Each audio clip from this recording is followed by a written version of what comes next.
following program deals with controversial subjects. The theories, opinions, and beliefs expressed are not the only possible interpretation. Viewers are invited to make a judgment based on all available information. UFOs. Is there a government conspiracy to keep the truth from America? Tonight on the UFO Conspiracy, a team of investigators uncovers provocative new evidence. We're dealing with a cosmic Watergate. From New York, reporter Sandra Pinckney investigates an alleged UFO crash that the government won't talk about. I know that I saw a night turn into daylight. Could this startling footage be proof? It's a very advanced government project, or it's an exotic spacecraft. From Canada, Russell Rhodes hunts for the mystery man behind these revealing images. Could you talk to me about the UFOs? Is Guardian really the deep throat of UFO conspiracies? The area seems to be a hotbed. And from Puerto Rico, Natalie Brunt uncovers reports of mysterious underground activities.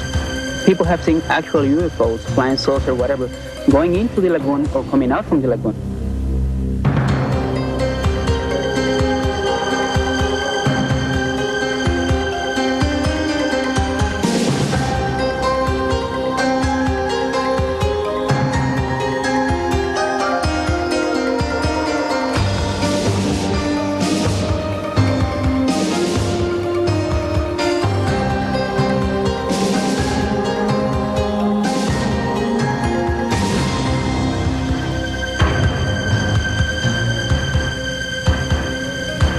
Welcome to Encounters. I'm John Marshall. After years of reported UFO encounters, a pattern suggesting government cover-ups has emerged. Tonight, an in-depth investigation into charges that our government maintains an agenda of disinformation and harassment aimed at UFO witnesses and researchers, citizens who believe they have the right to know what the government knows. I've undergone so much harassment, so much ridicule, so much torment. I don't want other people to have to go through this. And if they want to do anything with me, let them do it. They've took my health. They've ruined my life. So what else could they do? And that the two of them had been told by the military people that if they ever talked about this, not only would they be killed, but their family would be killed. The Army, the Air Force, the Navy, the Central Intelligence Agency, the National Security Agency, the DIA, you name it, FBI, every intelligence agency or law enforcement group within the government structure has been involved in UFOs one way or another. Anybody who says the United States government is not withholding information about flying saucers is simply either ignorant or intentionally lying, or both. Someone very high up is trying to keep a lid on the whole thing. Why would the government keep all this secret since World War II unless there's a damn good reason? These UFO researchers are convinced the pattern of cover-up started in July 1947 near Roswell, New Mexico. On that date, civilian reports of a UFO crash were actually confirmed by the military in this press release. But strangely, barely 24 hours later, that same military was denying that anything of an extraterrestrial nature had ever happened. That story set the tone for almost 47 years of massive misrepresentation and cover-up. We're dealing with a cosmic Watergate that continues to this day. And one of the many myths about this subject is that the Freedom of Information Act gives you access to anything you want. There can't possibly be a cover-up that would extend that law. That any classification reasons for security that existed in 1947, I couldn't see would be valid in 1994. And I think if that is the case, it's time to unclassify the matter. We've tried to go to court to retrieve some of this material. A group of us called Citizens Against UFO Secrecy went after the CIA. We want your UFO stuff. They said, we don't have any, go away. We appealed, they denied, we go to court. Judge says, do a search. They come back to court, they'd found 239 UFO documents.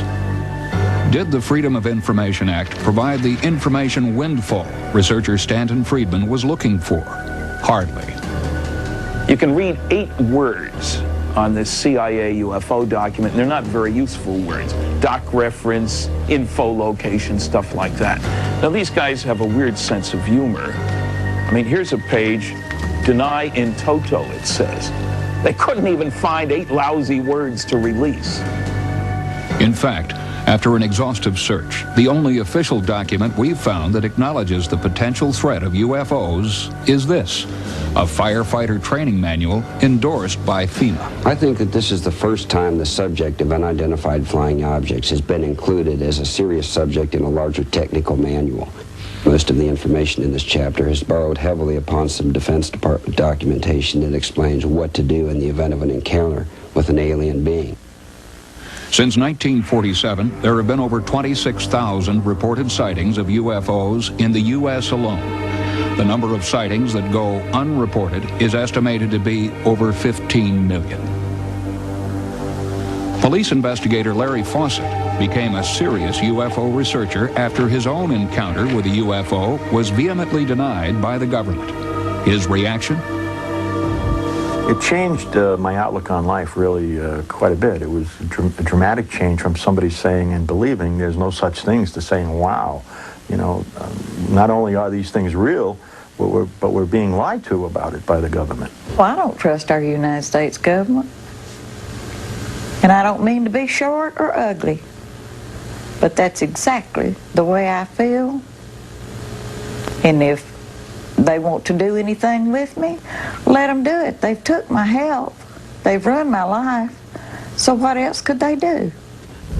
It happened on a trip through Texas in 1980. Betty Cash, her friend Vicki Landrum, and Vicki's son Colby all experienced something that has never been explained. There was a bright light, a metallic craft, and intense heat. We were literally burning up alive. My head was swollen. I had blisters all over my body from the top of my head to the bottom of my feet. I was so sick, I prayed to die. That's just how sick I was. All 3 were hospitalized with symptoms of radiation poisoning. The prognosis from Betty's doctor was not good. He called my daughter from Dallas, and he told her that he felt like she should come immediately.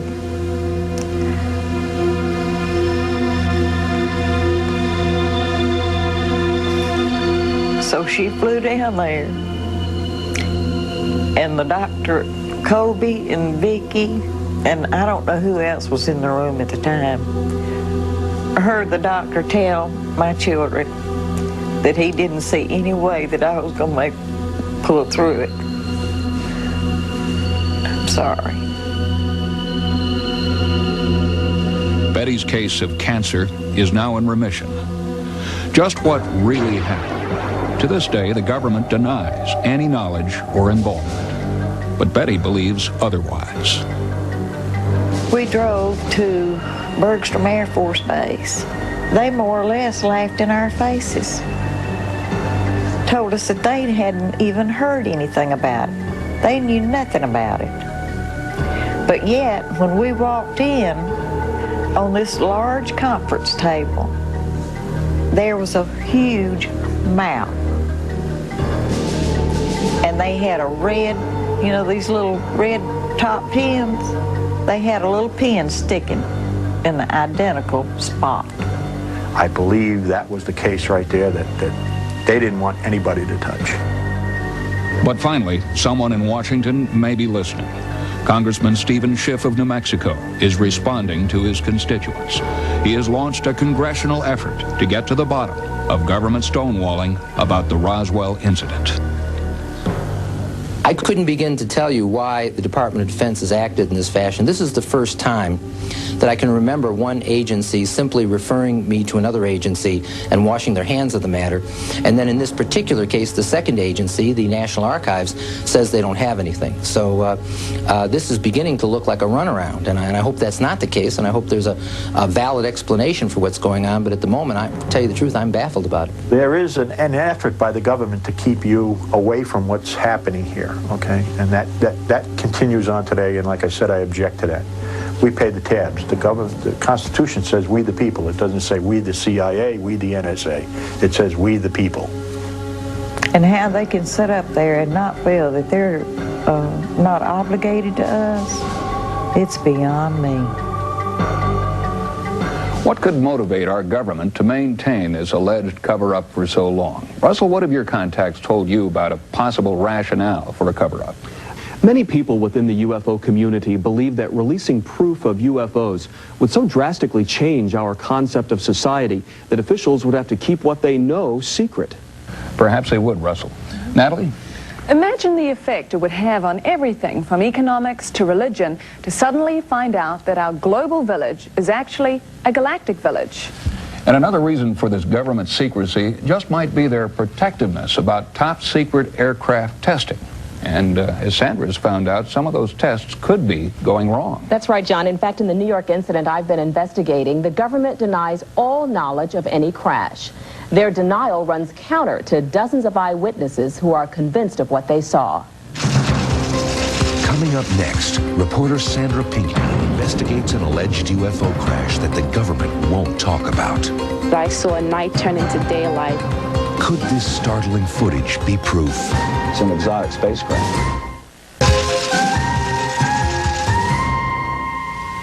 Encounters has been exploring reports of a UFO crash in Long Island, New York, that have the community there deeply divided. Investigating this sighting has been a study in sharp contrasts. On the one hand, no one in an official capacity will confirm anything ever happened. Yet sincere, credible people in that area swear that a UFO crashed in their local park. I know that I saw a night turn into daylight, so whatever it was very large and very strong and nothing I'd ever experienced before. The police officer was describing to his desk sergeant that there was a trail of trees and telephone poles. He said that were all 8 to 10 feet high. He said, and there was a path going into the woods. That's why he thought perhaps something had crashed into the woods. Suffolk County police officer had come into the building asking to use a payphone, and he also seemed upset. He just said that there was some kind of UFO or something that flew over West Babylon and had headed east and crashed in South Haven Park. All of a sudden, the road was blocked off. I've never seen the fire department really block the road that heavily. And especially it was a strange time at night. And the other part that was curious was that there were no sirens going. It was going on for like 3 nights in a row, with the helicopters and searchlights looking in the park. Something, I don't know what, crashed in South Haven that night. Our investigation began when we saw this videotape leaked by a government defense subcontractor who claimed it was shot at the site of the crash. I managed to get some fairly impressive video, what I firmly believe to be a downed extraterrestrial object. One of the first to publicize the alleged crash was South Shore press editor Rich King. One of the most important facts, especially in a story like this, is to find something on an official level that doesn't make a lot of sense. We've been doing the paper here for 10 years, and we know the patterns within the community. We know when the park opens, when it closes. And we did find out that, indeed, the county had closed the park for 4 to 5 days during that period in November. And that is atypical of the county to do that. In developing the information further, what we could ascertain was apparently the Brookhaven laboratory ended up responding to the call rather than a local community service. So suddenly this had the earmarks of something federal as opposed to local. Eyewitnesses say that the entrances to this park were closed shortly after the crash. They say they were stopped by roadblocks and they saw fire engines. But according to park officials and the Long Island Fire Department, it never happened. I had a chance to speak with South Haven Park Superintendent Bud Corwin, who's been living on site in the park for more than 20 years. There's speculation that a crash happened here in this park, November 24th, 7 o'clock. Do you know anything about it? Not a thing, not a thing. In fact, of course, very shortly after that, we were asked if we knew anything about it, or like people could come in and look, because as a group, that looks for UFOs and objects like this. And no, in fact, I know this park like the back of my hand. I've been on it all my life. But we have park police. And the park police patrol it all the time. And if they had seen or heard anything, I'd know it within 2 minutes. His story was corroborated by the Chief Operating Officer of Suffolk County's Fire Rescue Department, Miles Quinn. There was no fire alarms, active fire alarms dispatched at that time. Possibly a fire truck might have been out for a driver training lesson or something like that, and they would use a park facility to practice with a new driver. But other than that, I wouldn't have an explanation for why there would be fire apparatus in the area. In search of an answer, I spoke with aviation specialist and former member of the Army Special Forces, Chuck DeCaro. You ask yourself, what else is in the neighborhood? Well, Grumman is in the neighborhood, and they build airplanes. The EA-6B, for instance, has electronic warfare systems. You don't want it to fall in the wrong hands.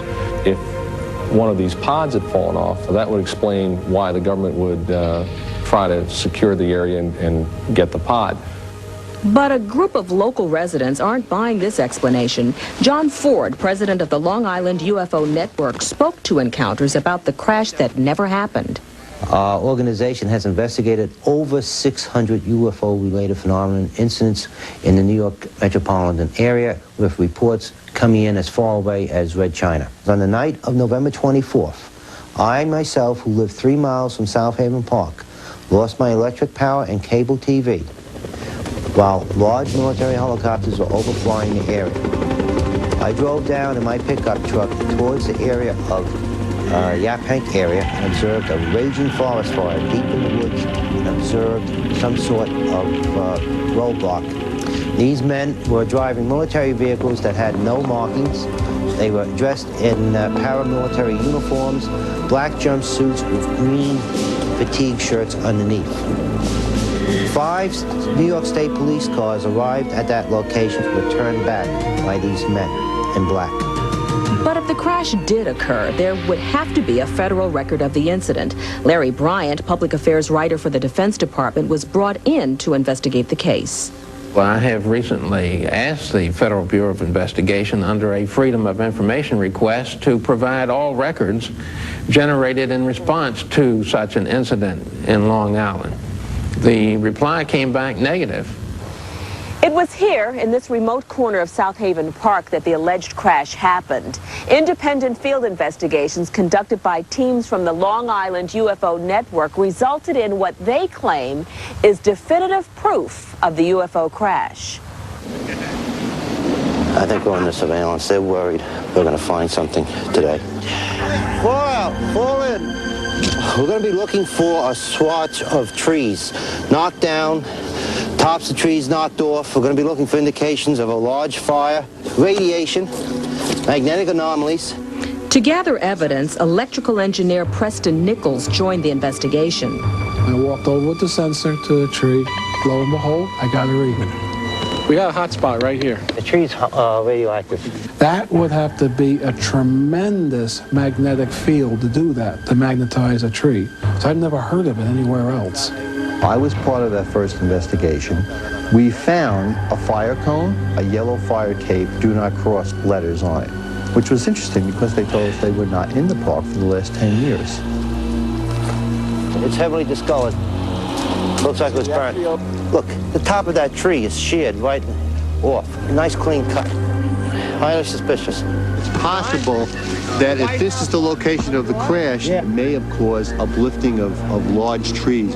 If you look, there's a certain area here that we found, there's 3 gigantic trees absolutely uprooted, falling in different directions, as if something may have taken them out. But what was most amazing of all was we actually found a radiation suit adjacent to the railroad tracks. This we found very puzzling, because we know that people from Brookhaven National Laboratories wear suits similar to this, and we have witnesses that people with white radiation suits were actually in the park that night. But the fire chief of Brookhaven Laboratories Fire Rescue Department denies his team was dispatched. On the night of November 24th, 1992, we did not get called out to any fire off-site. I have copies of my records from that period of time if you'd like to look at them too. Firemen who claim that they were dispatched to the crash site on the night of November 24th say they're afraid to go public with what they know. One apparently has been relocated to another state. Another says he fears for his job and his family. Yet, County Fire Dispatcher Miles Quinn vehemently denies that anyone from his department was dispatched on the night in question. J.B. Michaels, researcher and author of an upcoming book on the Long Island crash, spoke with several firemen who were on site on the night of November 24th. Several of the people that I talked to were terrified. They weren't just afraid, they were terrified. Whatever crashed is definitely something the government does not want the public to know about. If it came out that I spoke about this, I would be in a life-threatening situation because it would fall into the realm of national security. And at that point, they have the option of terminating me. Computer and video expert Jim Delatosa analyzed the video for encounters using a variety of scientific databases. In spectrum analysis, you burn a material and you look at its chemical composition. There are also databases principally used by firemen. When they arrive at a scene, they can videotape flames and fire, compare it to a database and know if it's wood or oil or plastic. This is a metal that is burning at high temperature. It didn't fit the normal characteristics of fire that would be in this electro-optical database. I believe it's a very advanced government project that for the safety of the people in the area, the events that happened are masked, or it's an exotic spacecraft. We may never know what happened on the night of November 24th, 1992. It's possible that further research could lead to a definitive answer. And as far as citizens of Long Island are concerned, the truth will eventually come out. Congress, executive branch, if you're listening to this message, it's time to stop the cover-up, to tell the people what the government knows and when it knew it about UFO reality. The videotape we received was allegedly provided by a Defense Department subcontractor. It is an important piece of evidence that seems to substantiate eyewitness reports. When we return, more exclusive videotape documenting a UFO incident in Canada. Coming up, reporter Russell Rhodes hunts for Guardian, the mystery man behind these revealing images, and uncovers a town that's a hotbed of UFO activity. It was this huge structure rising up from behind the trees. We've seen a lot of videotapes purporting to be documentary evidence of UFOs, but Russell, what distinguishes this tape you have? We received a tape from an informant known only as Guardian. It's an intriguing tape, not only because of its content, but also because of the way in which it came to our attention. This event caught on videotape has no known explanation. On the left, red flames seem to indicate a landing site for an unfamiliar craft. As remarkable as this videotape is, the real mystery of its origin carries even greater intrigue. The tape arrived at the home of former NASA mission specialist Bob Exler. Now an investigations analyst, Bob is considered an expert in the field of UFO identification. Bob receives hundreds of UFO reports, but his interest was piqued when he noticed that this tape had no return address, only the name Guardian and a thumbprint. Guardian also included these strange photographs. According to Exler's research, the figures in the photos match eyewitness descriptions of extraterrestrial beings at other alleged UFO sites. Intrigued with the growing mystery, Bob took a closer look at the videotape. The images were compelling. I clearly got the impression that this was a real event happening in a field somewhere, as opposed to some kind of an orchestrated hoax of a model. It certainly was not a simple hoax. If it was a hoax involved, this was something of a very extraordinary, elaborate event. The package included documents with official Canadian letterheads. One of the reports described the activities of extraterrestrials here on Earth. Much of the information was blacked out, but the videotape was very detailed. There at least was enough information in the videotape to begin to conduct an investigation, as well as conduct a thorough video analysis. Bob sent the video to aeronautic analyst Dr. Bruce Maccabee, who subjected the images to exhaustive tests. This is an unusual video for the amount of detail that it shows. You can see a shape, which looks like what you might say is sort of a classic saucer shape, and you can actually see the top beacon, which is flashing, reflected off the surface. So this gives you the impression of a real three-dimensional object out there of some considerable size. I would say it's not a military craft. The military may have been involved in some way in this sighting, but I don't think they were responsible for the craft itself. It would indeed have been possible for the Canadian military or the U.S. military in connection with the Canadians to have tracked this object into the relative area. As I completed my preliminary video analysis, I was convinced that the case merited a full investigation, including a field investigation with an attempt to locate the site. One of the documents that Guardian provided with the video package was what appeared to be a scaled drawing of a map of an area that essentially confined the area where the landing might have taken place to within about 1 square mile. Using clues Guardian provided, Bob and his team traveled from Maryland to the site in Ottawa, Ontario, Canada. Remarkably, the area indicated was marked by a circular patch of destroyed vegetation. Covering the damaged plants was a thin layer of black ash. Samples of the ash went to the lab for analysis. The ash was thought to be residue from what may have been signal flares burning next to the craft. Signal flares can be traced by analyzing their formula. Dr. John Conklin explains about flares and flare compounds. I've prepared a standard red flare composition, which is based on strontium nitrate as the color donating source to the flame. We just burned 3 or 4 grams of a composition. The flames in the video would have had to have been several pounds of composition and would have left significant amounts, ounces and ounces of residue in the immediate vicinity of where the flame burned. We were unable to find even trace amounts of strontium, and that again puts another nail in the coffin against this being a military human type operation. At this point, Bob's investigation came to a standstill. Guardian's identity was still a mystery. That's when I arranged to meet him in Ottawa and assist in the investigation. Several months had passed and the outside temperature had dropped to 40 degrees below zero. But Guardian's trail was still warm. As the crew readied our Jet Ranger executive, I wondered who Guardian would turn out to be. He appeared to be working from the inside. Could he be a government informant trying to make the public aware of what the military wants to keep secret? Bob instructed me to meet him in Carp, a small city 30 miles outside of Ottawa.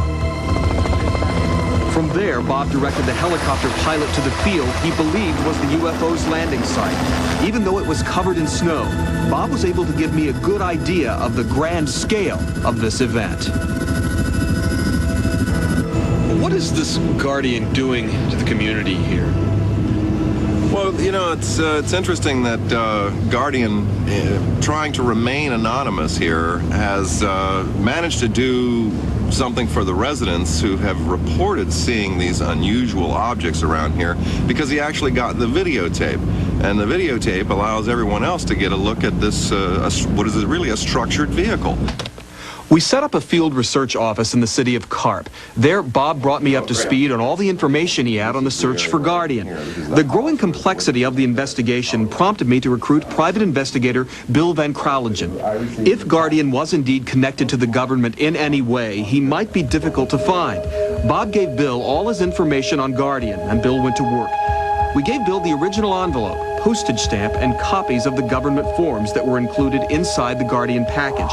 Last was the fingerprint, but if Guardian didn't have a police record, we'd have to find a match ourselves. Bob and I went to local newspapers looking for eyewitness reports of the UFO landing. There were many documented sightings. UFO sightings are not that unusual, but what makes the Guardian case so interesting is this combination of high-quality video, the physical evidence, and also these remarkable eyewitness accounts. It took no time to gather a group of local townspeople who claimed to have witnessed the UFO event.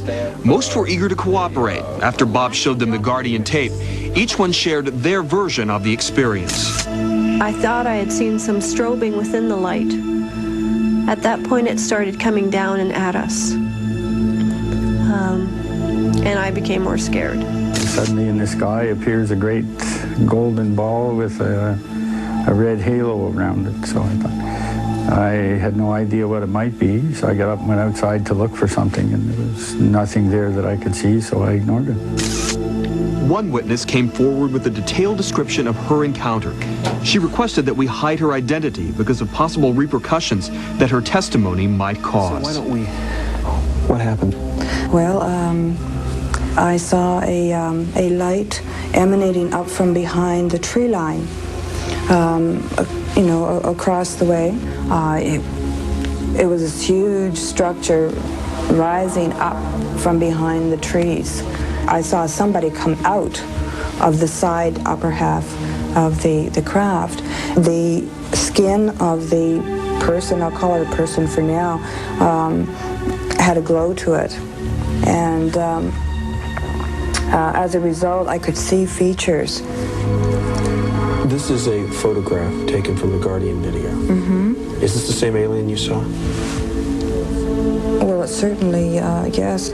Sarah appeared to have witnessed the Guardian event, but it was her next observation that gave us our most important lead to the real identity of Guardian himself. So at that point, I ran outside to the end of my driveway. I did hear something coming down the road, and I was a little frightened by that. I realized that really it was a car coming down the road without its headlights on. Coming up next, Sarah's lead brings us face to face with Guardian. Could you talk to me about the UFOs? Is he the deep throat of UFO conspiracies? The investigation continues. I'll return to Russell Rhodes and the search for Guardian. An informant known only as Sarah has provided a critical new lead, a good description of a car she saw on the night of the alleged UFO landing. Based on this new information, we gave the vehicle's description to our private investigator. He began a background check on all similar vehicles that were in the area that day. To eliminate the possibility that Sarah was a part of a hoax, we asked her to submit to a lie detector test. Did you lie about seeing two aliens get out of a craft in front of your house in August 1991? No. The test is now complete. Remain still. Based on what you've seen here, what's your conclusion? My conclusion is Sarah's truthful. What she saw, or what she believes to have witnessed, took place, and she believes this in her own mind. Therefore, she was truthful on these charts. She was not fabricating the incident. Then the phone call came from Bill. He had a possible match on the vehicle after tailing the driver to a neighborhood church. He instructed us to meet him on a side street nearby, so as not to draw attention. Okay, which is the best way to come in on the church then? Come in past the church on the school side and you'll come straight on to us. 10-4. Having located a potential target, we began our surveillance. See the vehicle down at the back where that gray window van on your left? 10-4.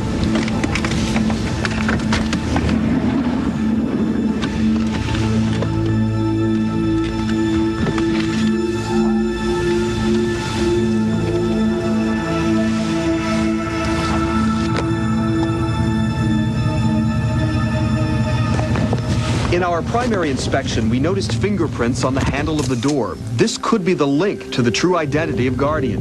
If these prints matched his mysterious thumbprint, we would have found the car belonging to Guardian.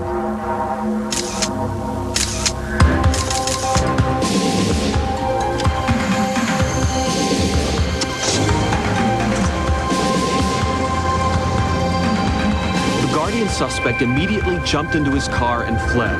Although we tried, we could not keep up with him. Could this be Guardian? The answer undoubtedly lies in his unique calling card. Unfortunately, we were unable to get prints off of the photograph, and the sub-zero temperature prevented us from using fingerprint tape. But we had a license plate, and that was traced to a private residence. Our stakeout began. Again, we waited, wondering what secrets Guardian was keeping. What could he know that keeps him in hiding? Our entire mission lay on the doorstep of this quiet house. Unexpectedly, the Guardian suspect pulled up in a different car. Our PI went to work.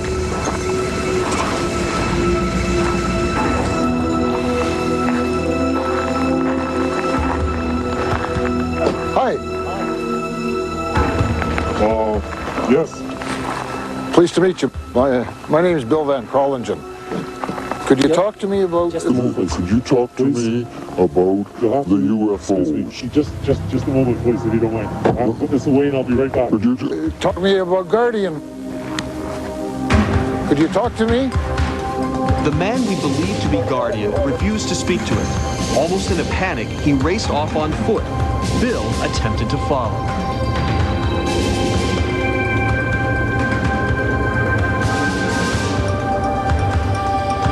Shortly after that video was taken, Guardian broke through our surveillance net. He escaped at a high speed. We just weren't able to keep up with him. Why is Guardian so afraid to reveal his identity? As long as he remains anonymous, we can't know what secrets he is keeping about UFO activity in his community of Carp, Ontario. The area seems to be a hotbed. No one seems to know why. But there have been sightings, constantly for the last few years, and it seems to be escalating.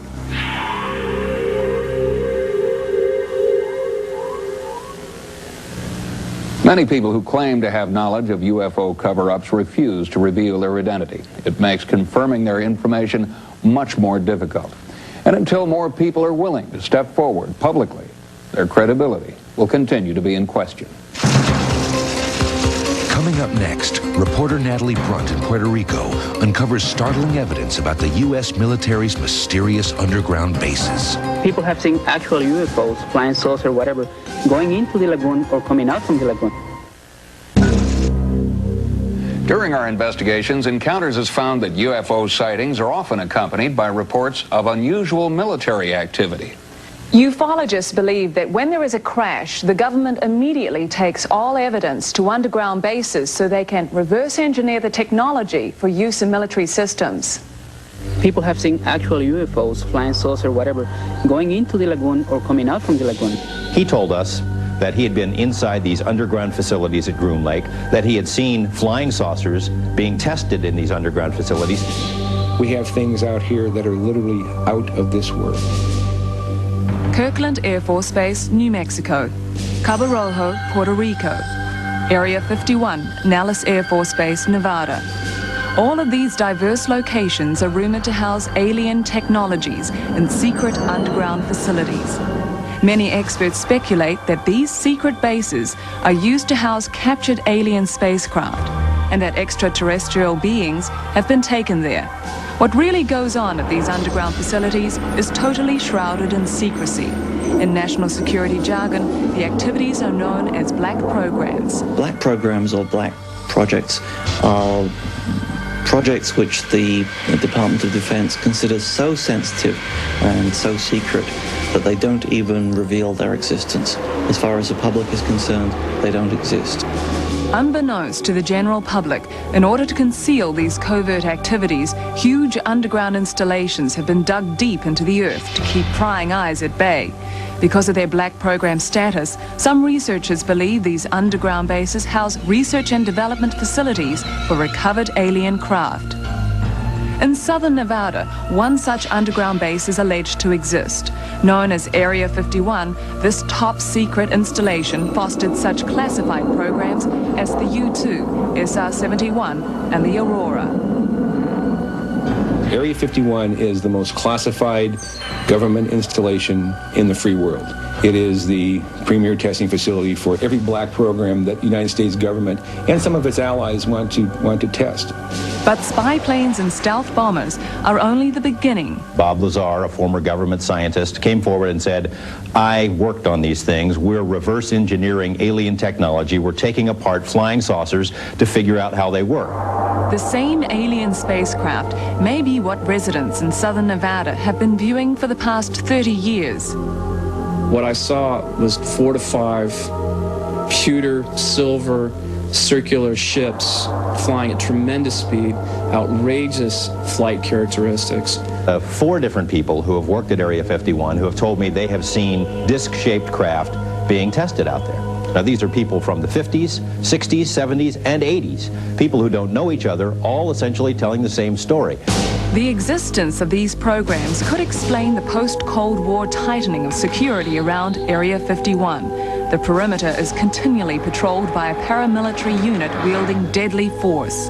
There are motion detectors in the ground to determine when people are trying to come in. There are ammonia detectors that can detect the ammonia scent in human skin. There are planes, there are helicopters, there are guided missiles. They could shoot you right now, drag your body in there, and there isn't a law enforcement agency in this country that can go and retrieve your body. Our research also indicates that the government has expanded activities to bases outside the continental U.S. On the Caribbean island of Puerto Rico, a myriad of UFO activity has flourished since 1987. Most of it has been centered here at the Laguna Cartagena outside Cabo Rojo. Although there have been thousands of witness sightings, the local authorities and the U.S. government continue to ignore the reports, fueling the belief of many residents here that a cover-up, perhaps even a conspiracy, exists. Jorge Martin, a leading editor and investigator, has been researching the UFO phenomenon in Puerto Rico for 20 years. What he has uncovered near this picturesque lagoon has led him to some startling conclusions. Are you suggesting that there is some kind of underground base beneath the lagoon or this area? There's something very important going on here. Something is down there, maybe some type of alien facility that has been there for many years. People have seen actual UFOs, flying saucer, whatever, going into the lagoon or coming out from the lagoon. We saw the wall of the lagoon illuminate, and in the dark, something emerging from the water. Mr. Carday, you were out fishing one morning. Can you tell me what you saw? It's the 5:45 in the morning. I see in the water the bubbles. Minute later, I see the flying up that go out the water, and it stay 20 seconds in the air. After this, I take my camera and take the picture. In analyzing Mr. Carday's photograph, there's no evidence of a hoax. It doesn't appear as though it was a mistake in the film lab. But there's nothing that has edges on it that we can test with a computer. All we could test for was whether or not it was misty or moving, and it seems to be one of those. Another eyewitness, Amore Rivera, adds to this incredible story his own tale of abduction and detention in an underground facility. So you believe this was an underground base underneath the sea that you were taken to? Yes, it looked like an underground parking lot, sort of. It didn't have no windows, it didn't have no doors. From there, I lost consciousness and I woke up in this car, and I was in an area right near the Laguna Cartagena. And at this moment is where I hear the jets flying overhead, and they're making a lot of noise. And I look up to see the jets. What I saw was a huge round disc object, and I snapped these photographs. We found in this photograph, looking at the edges, looking at light reflectivity, the angles, the proportions, indicate that this is a flying jet in pursuit of or flying around a disc-shaped object. I think that what the witness reported is what happened. Coincidentally, at the time of these sightings, the government began seizing large quantities of surrounding public land, effectively ending further private investigation. There are indications that this seizure agenda is going on near the sites of other underground bases. What is the government's motive? What if all of us in the world discovered that we were threatened by a power from outer space?